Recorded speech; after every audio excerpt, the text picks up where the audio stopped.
Salut les zéros, j'espère que vous allez bien, c'est Big Zero qui vous parle. Je voulais faire un sujet un petit peu space aujourd'hui, un petit peu différent de l'habitude, parce que j'ai reçu un coup de fil d'un client ce matin et je me suis dit mais c'est pas possible. Voilà, donc de temps en temps, il y a toujours ces mêmes trucs qui reviennent, que ce soit des questions ou des réflexions. Et franchement, quand on est motion designer et qu'on fait nos productions, c'est-à-dire qu'on produit un film qui répond à une demande du client, souvent il y a également une boîte de com entre nous et le client final. Il y a des trucs qui arrivent comme ça, des réflexions et des questions qui sont chiantes, quoi. Difficiles à gérer en plus. Alors, je vous propose de commencer par une première question qui n'a pas de rapport avec le client, mais quand les gens savent que vous êtes autour de vous, quand les gens savent que vous êtes motion designer, souvent vous allez entendre cette question-là. Comment on anime un logo? Et franchement, que répondre? Il m'est arrivé de dire à quelqu'un, bah écoute, tu sais, animer c'est le contraire de statique, ça veut dire que ça bouge. Donc le plus facile, c'est t'imprimes ton logo, tu le filmes et tu fais bouger la feuille. Et comme ça, ton logo, il est animé. Et là, bien sûr, la personne me répond, ouais, mais non, mais tu vois bien ce que je veux dire. Je dis, oui, mais il y a 10 000 façons, 100 000, 1 milliard. Il y a une infinité de façons d'animer un logo. Est-ce qu'on l'anime en le construisant, on le déplace, comment on anime un logo? Ben, en l'animant. Voilà. Bon, ça c'était juste une petite question de préambule, mais je suis sûr que, enfin, vous me le direz en commentaire si vous êtes motion designer et que vous avez des gens autour de vous qui le savent. Par exemple, quand ils veulent faire un film de mariage et tout, ils veulent faire un petit logo animé, ils vont vous demander comment on anime un logo. Eh ben, tu le fais bouger, voilà. Allez, question numéro 2. Combien ça coûte un film en motion design? J'adore. Enfin, cette question, elle est extraordinaire. Ma réponse habituelle depuis au moins 10 ans, c'est ça dépend si tu veux du Star Wars. Voilà. Si tu veux du Star Wars, ça peut coûter très très très très cher. Voilà. Donc, il n'y a pas de prix déterminé, de prix fixe, ou quand vous recevez des mails, comme ça m'est arrivé encore, bah, on est mardi, ça m'est arrivé hier, je crois. Je reçois encore un mail sur mon adresse zeroabsolu.biz de quelqu'un qui me propose de faire des animations de logo pour un prix fixe suivant la durée, en fait. Tel prix pour 8 secondes, tel prix pour 15 secondes, tel prix pour 20. En fait, non, ça n'existe pas. Enfin, le motion design, c'est un procédé animé, visuel, qui permet de répondre en général à une problématique, qui permet de donner une image, l'image qui peut être à travers le logo,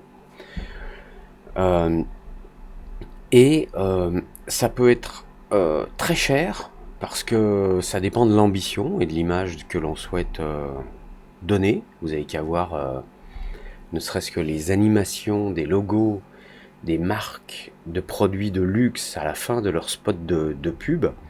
C'est super léché, quoi. C'est classe, quoi. Et ça prend énormément de temps d'obtenir quelque chose qui soit très très classe. Et je vais me permettre de vous montrer là une de mes meilleures animations de logo. Enfin, ce que je pense être une de mes meilleures animations de logo. Et c'est sans doute la plus simple que j'ai jamais faite. Et je pense que c'est la meilleure. C'est une société qui s'appelle Reel ou Reel, R-E-E-L, qui est une société qui fabrique des systèmes de levage industriel pour pour des grosses industries, des ponts de levage.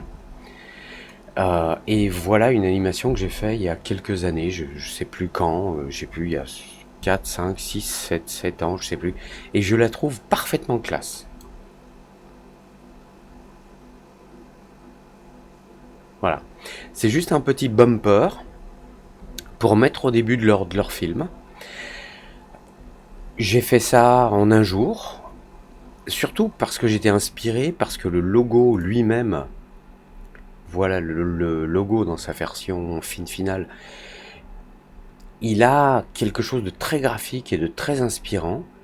Et mon idée, elle était relativement simple, c'était ça. Remettre les choses en place, les emboîter, voilà, pour que ça tienne. Et c'est quelque chose qui a coûté 2 balles. Non, enfin, je sais pas, ça a dû coûter 500 balles. Mais le temps de... Enfin, j'ai pris le temps de regarder le logo, de faire des choses, de faire des essais et tout. Et puis à un moment, j'ai eu ce tilt de me dire non, regarde, voilà. Et en faisant donc ces essais, donc j'ai obtenu ça. Et franchement, c'est sans doute le truc le plus simple et le plus efficace que j'ai fait. Voilà. Donc, combien ça coûte un film en motion design ou combien ça coûte d'animer un logo? La réponse est ça dépend, tu veux du Star Wars? Voilà.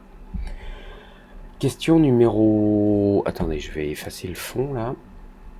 Question 3. Voilà la liste des... Enfin, c'est pas une question là, pour le coup, c'est une réflexion. Voilà la liste des corrections. Quand votre client vous envoie ça, moi à chaque fois je me dis mais qu'est-ce qui va pas? Parce qu'on m'a demandé des choses précises, j'ai réalisé ce que l'on m'a demandé, ou alors on m'a demandé de faire des propositions, j'ai fait des propositions. Le client, souvent il y a une boîte de com, hein, il y a le client final, il y a une boîte de com intermédiaire. Moi je deal avec la boîte de com, elle fait les propositions au client final, et puis je réalise ce sur quoi on s'est mis d'accord. Et une fois que c'est réalisé, on m'envoie un mail ou on m'appelle pour me dire oh, on a vu le truc, alors je t'envoie la liste des corrections. Et mon réflexe, c'est de dire correction. Pourquoi c'est des corrections? Est-ce que j'ai fait une erreur? Et là, on me dit non, non, mais il y a des modifs à faire. Le client, il veut des modifs. Je dis ah, ok. Donc, c'est des modifications, c'est pas des corrections. Parce que le problème, c'est que moi, je veux bien corriger si j'ai fait une erreur. Et le corriger dans le budget prévu. Mais s'il s'agit de modifications, et notamment de modifications d'auteur, c'est-à-dire que si le client veut modifier des choses alors qu'on avait prévu un plan A, et lui il veut modifier des choses pour avoir un plan Z', ce sont des modifications, donc c'est en plus. Donc voilà la liste des corrections, ou voilà nos retours de correction.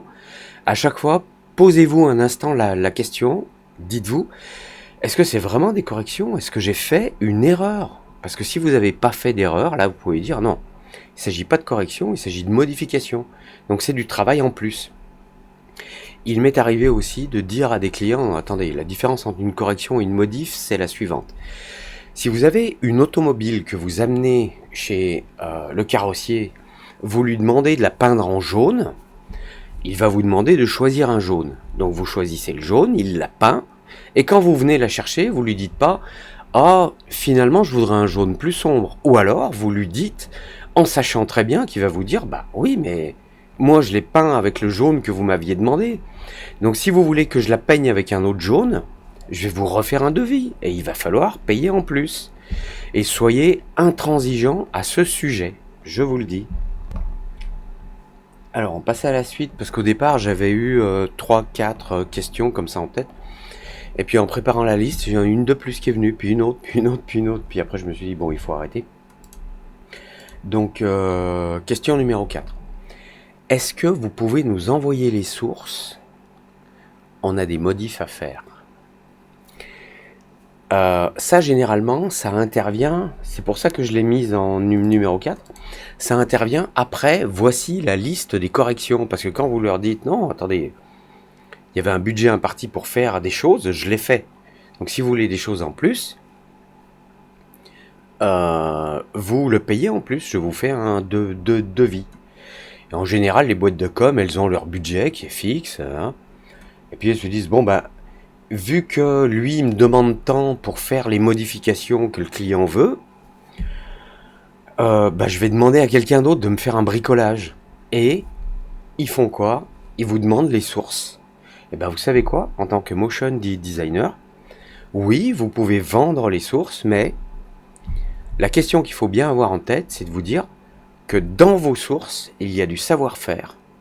Donc si vous vendez ce savoir-faire, ou si vous le transmettez même gratuitement, parce que peut-être que vous vous êtes jamais posé la question, mais si vous y réfléchissez une seconde, si vous transmettez ce savoir-faire, payant ou pas, si votre client va demander à quelqu'un d'autre qu'il va payer moins cher d'utiliser votre savoir-faire qu'il n'aura pas eu à développer, pour multiplier plusieurs fois le savoir-faire que vous avez mis en place et le vendre à différents clients, il va se faire des thunes.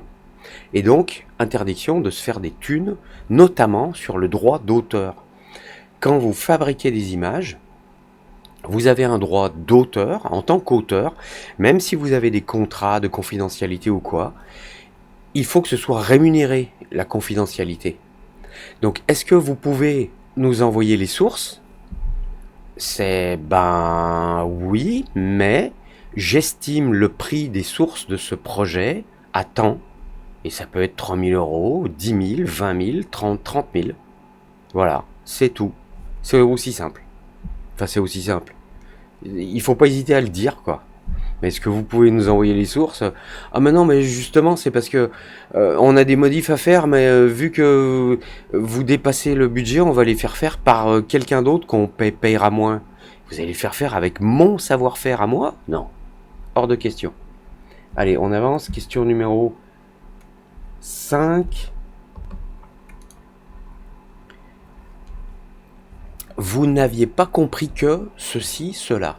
C'était pourtant évident. Des fois, on me commande des films. Je fais des propositions graphiques et tout.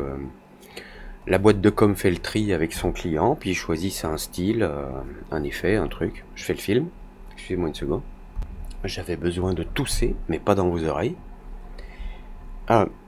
Donc, on produit le truc, et puis une fois qu'on pense qu'on a bien fait notre travail dans tout ce qui était prévu, tous les échanges écrits, le contrat de travail, enfin le contrat, la commande qui contient, il y a un devis, il y a une commande qui contient des éléments, un script, un truc.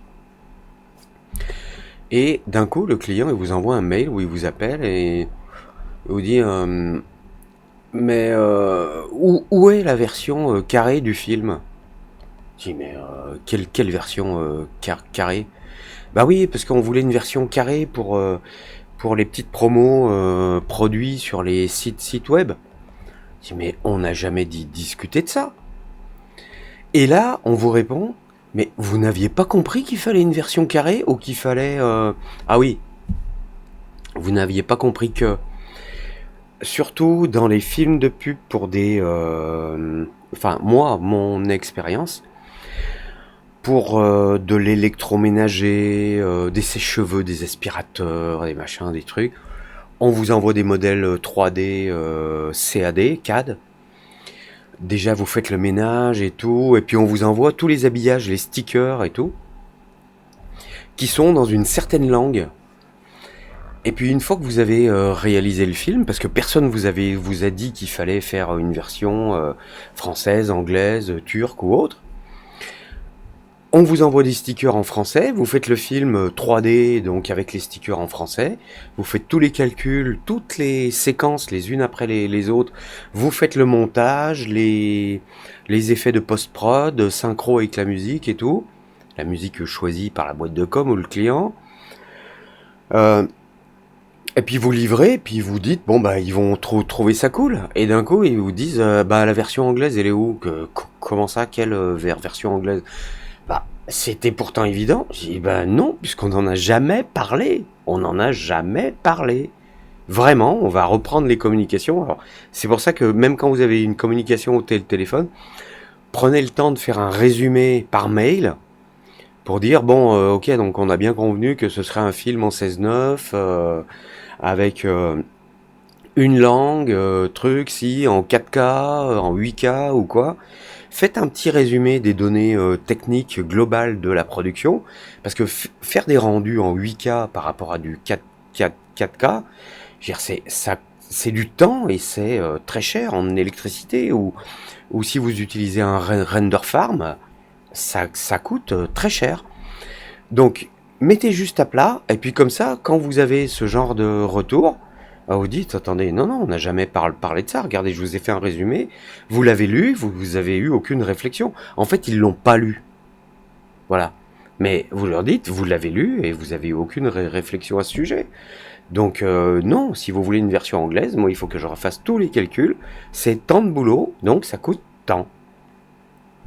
Donc c'est généralement aussi à partir de ce moment-là où ils vous disent, vous pouvez pas nous donner les sources? Non, non, non, non, non, non.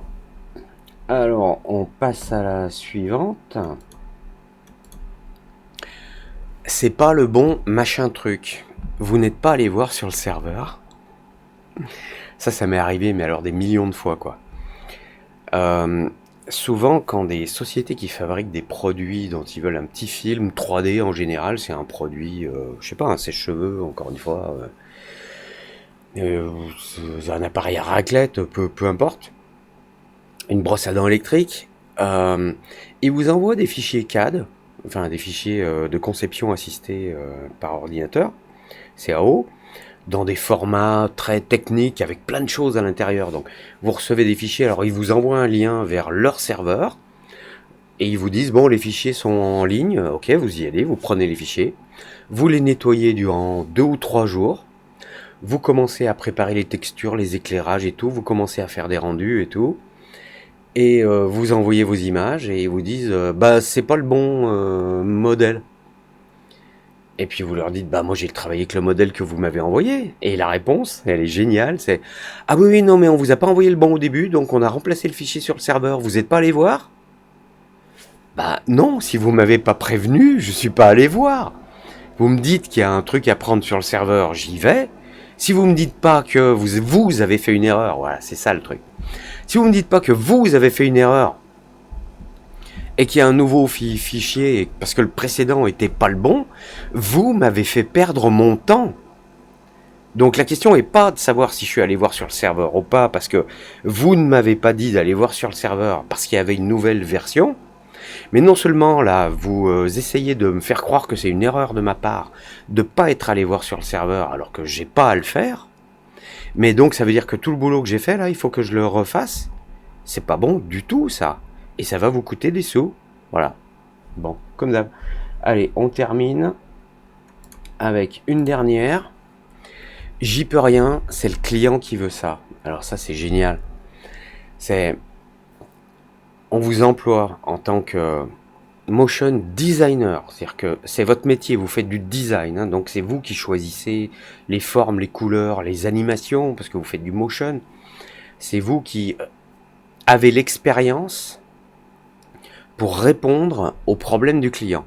Généralement, en plus, ils vous envoient des chartes graphiques, parce que c'est des gros clients, ils ont commandé des chartes graphiques à des grosses boîtes de com qui ont édité un PDF de 5 pages qui explique ce qu'il faut faire quand on fait des films. Alors, attention à bien respecter la marge des typos, là en haut à droite, en bas à gauche, les machins, mettre un encadré truc et tout, les couleurs, voilà les couleurs qu'il faut utiliser. Donc on vous envoie ça, vous bossez, vous respectez la charte, et d'un coup, le client, la boîte de com vous appelle et vous dit, ah non, bah le client finalement il veut telle couleur de fond, puis vous leur dites, mais c'est pas dans la charte. Ah oui, non, mais ils sont ok avec ça, on change.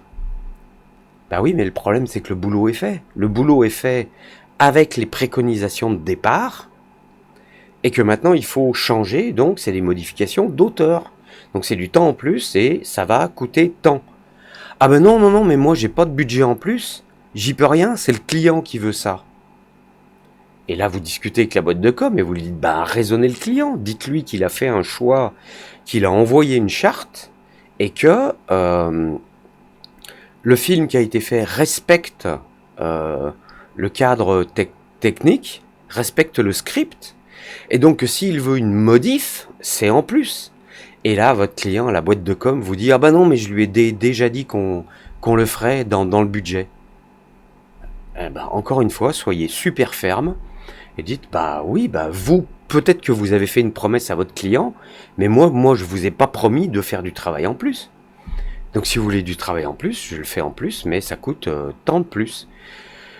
N'hésitez pas, voilà. Allez, on en est où là? Ah ouais, ça fait quand même 20 minutes. Bon, ceci dit, partager l'expérience de motion designer, alors, je pense être un pro quand même, ça fait... Ouais, quand même, j'ose même pas vous dire.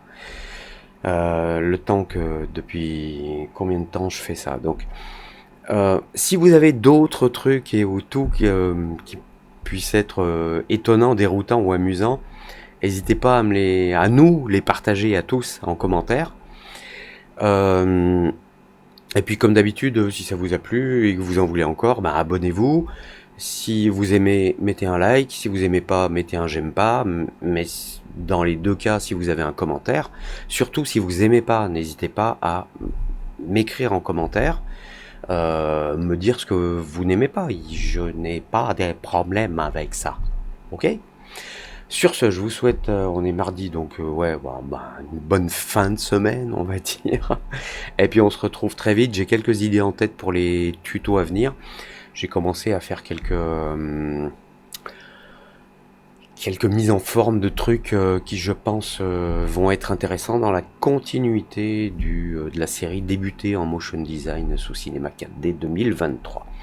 Allez, à très vite, bonjour chez vous et prenez soin. Ciao.